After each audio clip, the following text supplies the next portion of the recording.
He's a big-time writer, he's a big-time artist, but most importantly, he's a big-time Robert E. Howard fan. His name is Tim Truman, and he is the 2013 Robert E. Howard Days Guest of Honor. So Tim, take it away.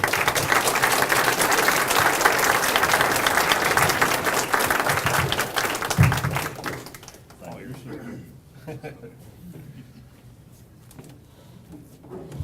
I tell you, it's great to be here.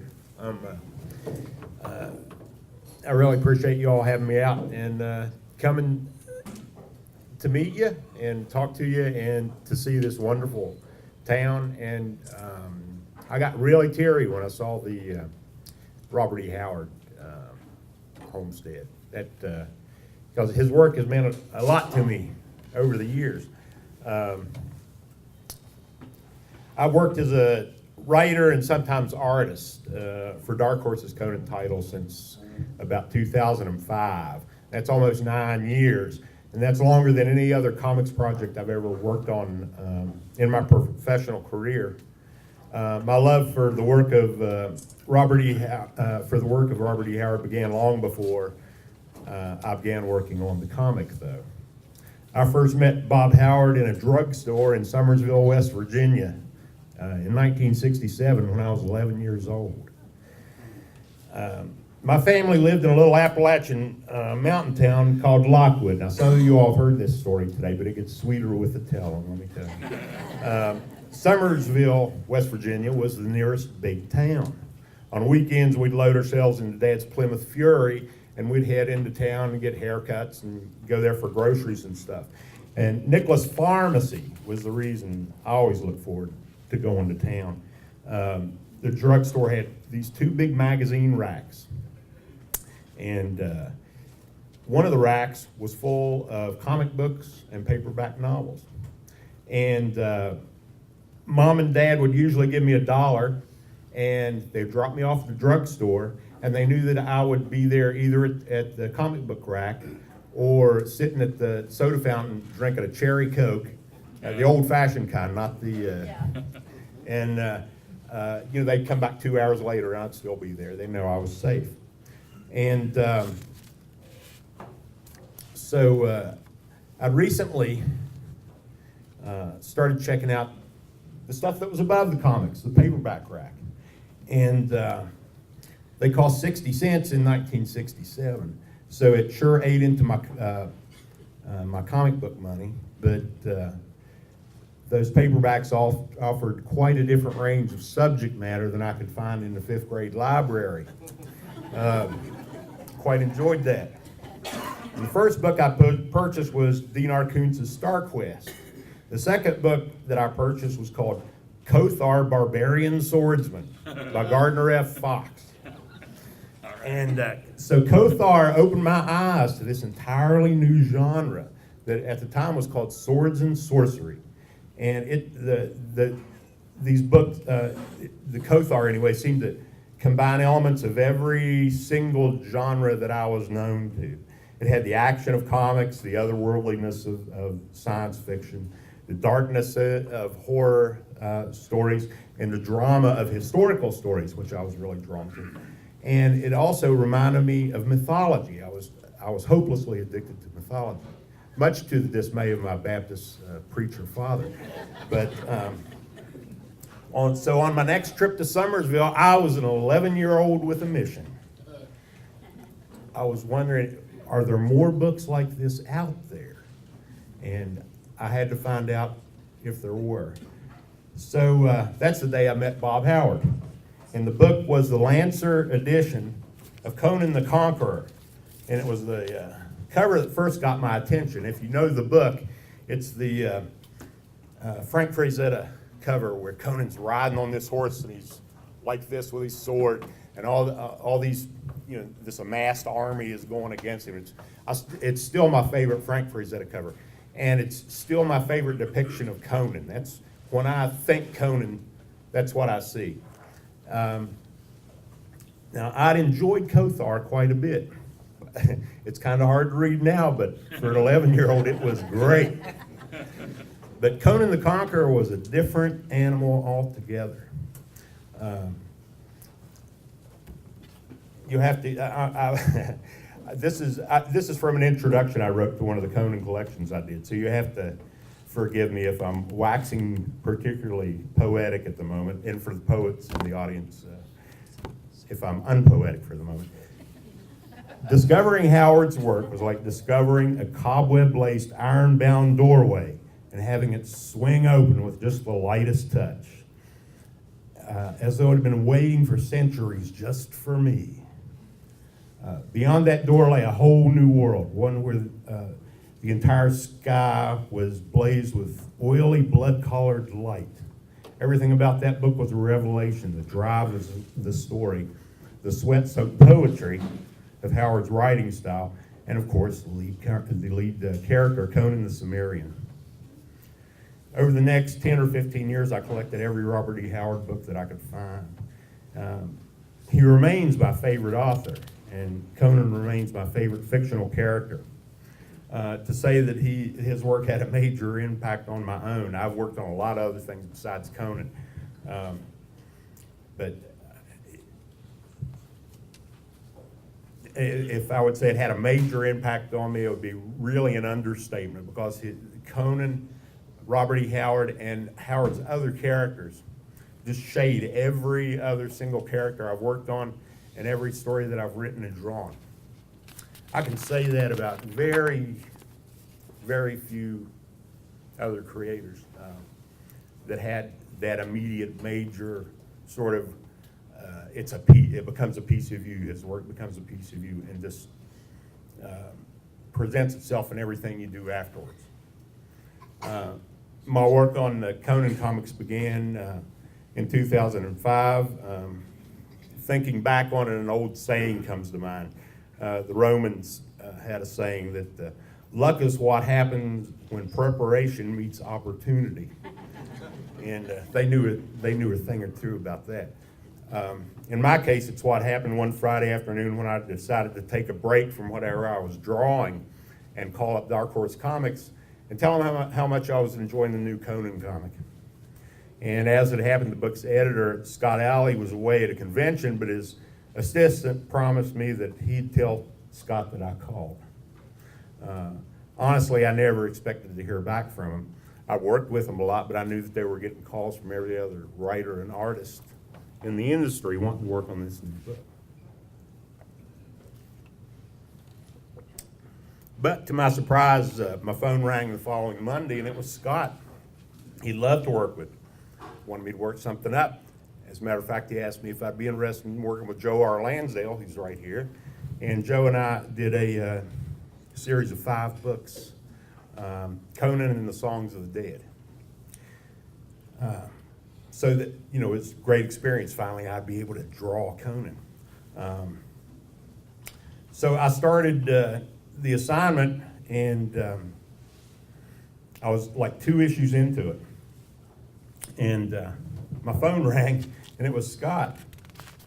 And it seemed like the regular artist on the series, a fellow named Kerry Nord, was late, as Kerry frequently was. And did I have time to do 2 fill-in issues of the book?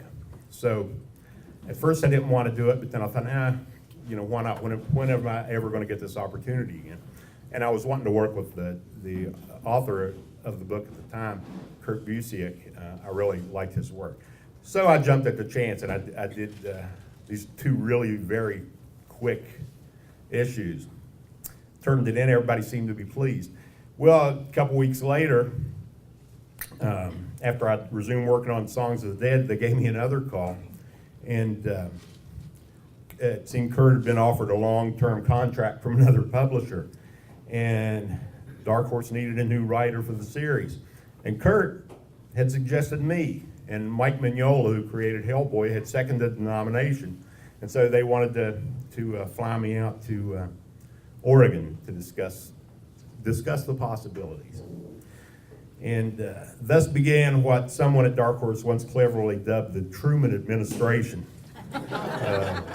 Luckily, there don't seem to be any term limits so far anyway. About 9 years and I'm still at it.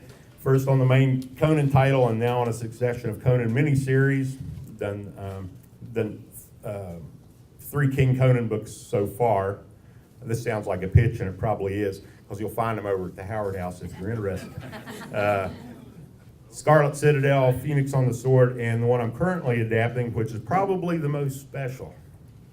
It's Hour of the Dragon. And I'm getting a little,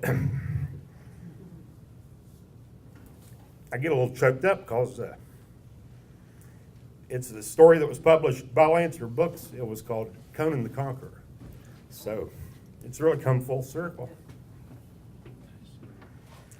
That's the one that started it all. So I take the task of writing Conan, obviously, very seriously, and with a almost evangelical degree of reverence. At times it can present a real challenge, as I told Mark Finn for one of the great essays that he does for us in the collections. Prose storytelling and comic book storytelling are 2 quite different mediums, so you have to make a lot of adjustments here and there, and which can be difficult at times when you're such an admirer of Howard's work. So I rely on what I call the masterpiece theater approach.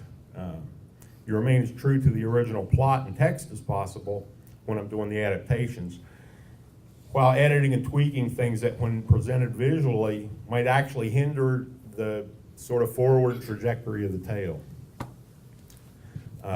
If I add sequences, I try to, or if I create new stories, I actually try to get into the Robert E. Howard's original stories and pick sentences and paragraphs and little hints that he drops along the line about other adventures that Conan has been in. And it's like you're able to tell the untold tales of Conan that way.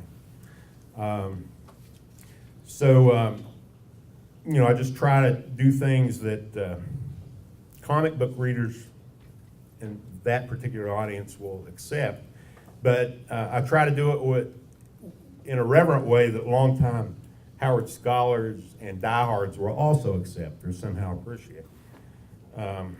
In the end, my goal is to remain as true to the original story as possible, while at the same time making sure that Robert E. Howard's character is being adapted to the graphic story medium in the most exciting and effective way possible. And I have to feel absolutely certain that Robert Howard could stand over my shoulder, read it, and say, yeah, okay, good call. I see what you're doing here, and carry on, you know. So anyway, if you'd have told me I'd be a guest of honor at this event when I was 11 years old, I would have said, well, you must be one of those drunks that my mom and dad warned me about. You know? And then I'd probably say, cool. And then I'd probably say, God, I hope my fly's zipped when I do it. Because when I was 10, I'd seen my Baptist minister father deliver an entire sermon with his fly unzipped, and he hadn't realized it. So,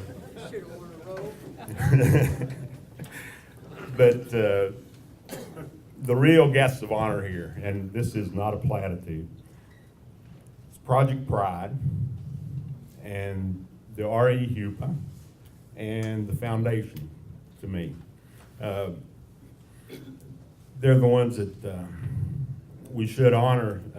They keep this continuing legacy of Howard alive, and from the looks of it, they've done a darn good job of it, especially for people that I've talked to who saw it, 10 years ago, 8 years ago, 5 years ago, 4 years ago, 3 years ago, and all the things that are coming into the collection, the way that things are expanding, even the upkeep of the home, the way the collection at the library, expands.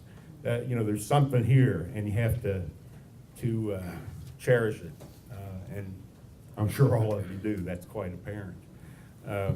there's one part of me that says, wow, if this town was closer to Dallas, you like exalted in every travel magazine as a national treasure. And it is a national treasure to everyone here. And I'm sure you'll be glad to prove that to anybody that comes through town. By the same token, if it was any closer to Dallas, Robert E. Howard might not have written the kind of stories that he wrote. He might not have had to dream as hard. And so that's something to think about. There's one thing that we have to remember about Howard, and I'll close with this, is that he created an entire genre. And there's a very significant sort of impact to that. His work is monumental, the way that Picasso or Hemingway, Hendrix, the Beatles, John Coltrane, Dashiell Hammett, Charlie Christian, they all created specific areas of art within their applied fields, and they became genres. But is Robert E. Howard's work as important as Picasso? Probably not. But the only thing I know is I've got all of Howard's books. I've got one book about Picasso in my library. I want to thank you.